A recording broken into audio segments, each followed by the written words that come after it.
That was that. After 6 seasons, and a movie, and another spin-off, the story of What We Do in the Shadows has come to an end. Endings are difficult for any franchise, but coming up with a satisfying ending for a group of immortals presents its own unique challenges. When they've had experiences that span centuries, what do these 6 particular years mean for our beloved band of immortal creatures? Turns out, not much. That's not to take away from the show as a whole. Overall, What We Do in the Shadows was a solid comedy, with career-turning performances from actors Kevin Novak and Natasha Demetriou, as well as gut-busting performance from comedy veteran Matt Berry. The premise of a documentary crew following around vampires in the modern world offered itself to plenty of creative world building and fish-out-of-water scenarios. Alongside a constantly evolving and devolving human protagonist, Guillermo, we've been treated to 6 seasons of vampire hijinks, learning what makes these 3 bloodsuckers, and even an energy vampire, tick. Like any sitcom, the show lives and never dies by its primary cast of characters, quickly establishing them all as uniquely hilarious in their own right. Novak's Nandor is the wannabe leader of the group, often pining for the days of old when he was a once fierce warrior, Nandor the Relentless, back in his home nation of El Canadar. As the show goes on, we find him to be the vampire with the strongest identity crisis issues, seeking American citizenship, imitating his friends using a magical robe, attempting to pose as human, and even trying to shape those around him to reflect his view of himself, in a storyline that involves multiple wives and a wish-granting djinn. He's an insecure man attempting to establish himself as a powerful authority, a proven comedic formula. Next we have Demetriou's Nadia, a character whose loud and abrasive behavior honestly kind of annoyed me at first, but by the end of the series I found her legitimately endearing. An immortal socialite and entrepreneurial spirit, Nadia often finds herself as an actual leader, more competent than Nandor but not by much. She turns and trains a protege of her own, becomes besties with a ghost version of herself, co-leads the Vampiric Council, and runs a blood-serving nightclub. She also makes up one half of the best duo on the show, the other being her husband Laszlo. Barry's delivery on certain lines as the flamboyant and hedonistic Laszlo Cravensworth alone makes the show worth watching. Couple that with his I don't give a fuck attitude, and you have an instant fan favorite. In a show filled with goofy characters and premises, somehow Barry always seems to be having the most fun.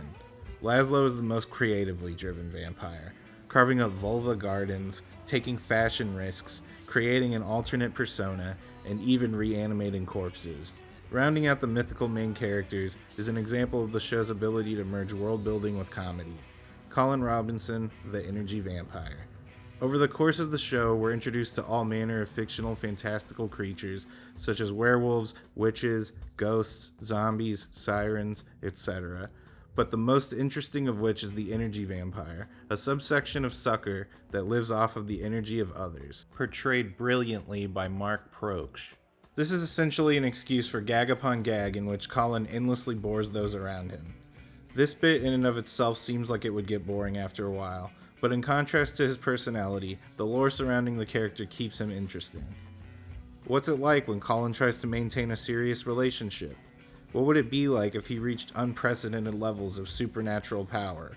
What would a child version of an energy vampire look, and more importantly, sound like? Colin's character is a good example of the writer's room forced to be on their toes, constantly trying to reinvent and add something new to a character who thrives on being a sack of potatoes.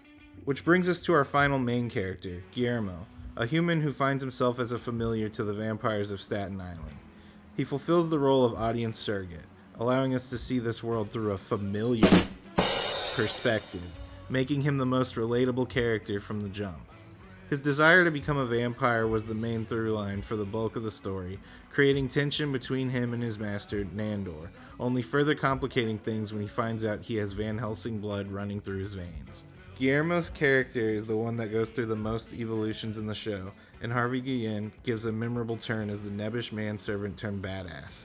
But I feel like Guillermo's character arc is also indicative of the show's primary problem in the final season. There's nowhere left to go. When thinking back over the series as a whole, and the memorable moments and storylines each character had, I realized that the only thing from Season 6 that stood out to me was the whole Laszlo wants to be Dr. Frankenstein bit, and even that just became a pale imitation of when he raised Colin Robinson after his rebirth. whereas other seasons will be remembered as the one where they were running the Vampire Council, or the season where Guillermo finally turns. In this final year of the beloved sitcom, the What We Do in the Shadows team unfortunately made the same mistake many sitcoms do. It went on for too long, and just like Laszlo's Frankenstein bit, the season was a pale imitation of the show's better days. Choosing to stick the bulk of the season's storylines in an office setting was perplexing, making the show feel like a Halloween episode of The Office rather than its own unique mockumentary. Doing so only highlighted the reality that most of the characters don't have anything interesting to do. Nandor becomes a janitor, Nadia fluctuates between the office clown and the office bitch, Colin Robinson randomly beats up Guillermo, and even Laszlo uses the setting to show off his creation to a bunch of humans. As a side note, this is an example of just how comically stupid the show expects us to believe the average human is. Normally the thought wouldn't even occur to me because the show is so much fun, but when all you have to look forward to is Matt Berry's next dramatic reading of some overly profane or suggestive remark, your mind starts to wander to other things. Like, how the fuck does nobody realize there's something wrong with these people? Sure, the Office storyline culminates in Guillermo and Nandor finding mutual respect for one another when Nandor stands up for Guillermo to his new shithead boss, but this entire story is actually a major regression for both characters. We've seen this play out multiple times in way more effective ways at this point, and it's frustrating to think that after the penultimate season, the writers felt like there was nothing better to do with Guillermo than to have him go back to being a pushover underling to an unappreciative boss. Same with Nandor, who time and time again has come to the realization that he cares about Guillermo outside of him being just some needy subordinate. Which leads me to the finale itself. In the final episode of the series, we find Guillermo in a state of panic, dreading the ending of the documentary. It's a pretty on-the-nose commentary on the nature of television shows coming to an end, but the meta premise is cute and clever enough to emotionally manipulate me here and there as a longtime fan of the show. However, this episode is also where I feel like the writers really put their cards on the table, showing their true colors and other such revealing metaphors. Basically what I'm saying is, they let us know how they feel. We find out that this is not the vampires' first documentary, with footage from the late 1950s showing them to be almost exactly as they are now.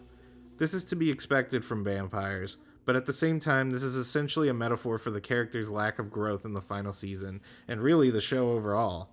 In another scene, our characters reflect on the long process of filming the documentary, going so far as to suggest other times they could have stopped filming, including after the conclusion of last season.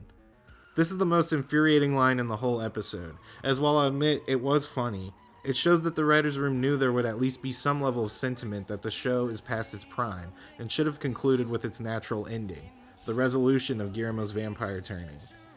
Had the show ended there, I think audiences would have been left with a much more satisfying feeling as a whole, as opposed to what we got here. The episode takes the opportunity to play with a few fake endings, instilling in the viewer the same thing that our surrogate character Guillermo is feeling one last time. Guillermo doesn't want the show to end, so I don't want the show to end. The problem is that it's time, and while I wish this one would have ridden off into the sunset, it had to be taken behind the woodshed and given a stake to the heart. I'd like to leave on a positive note. What it comes down to with sitcoms is simply, can they make you laugh? And What We Do in the Shadows has made me laugh plenty. Let it be known that I'm still a fan of this show, and I'm sure like many other sitcoms, I'll enjoy an occasional rerun of my favorite episodes. We all know that Jackie Daytona episode will never get old. The fact that a spin-off of a low-budget film could not only be successful, but be as quality as it was truly something special. There are those that actually like the series more than the film, and I think I would include myself in that camp, although the movie is great in its own right. I mean, for one, a new one. I enjoyed my time with these characters, and won't soon be forgetting them, especially those portrayed by actors I was unfamiliar with prior. While the final chapter does unfortunately set the series back as a whole, I'd still wholeheartedly recommend this show if you want a solid comedy with a spooky flavor. I'm gonna have to give this series a bat minus. Get it?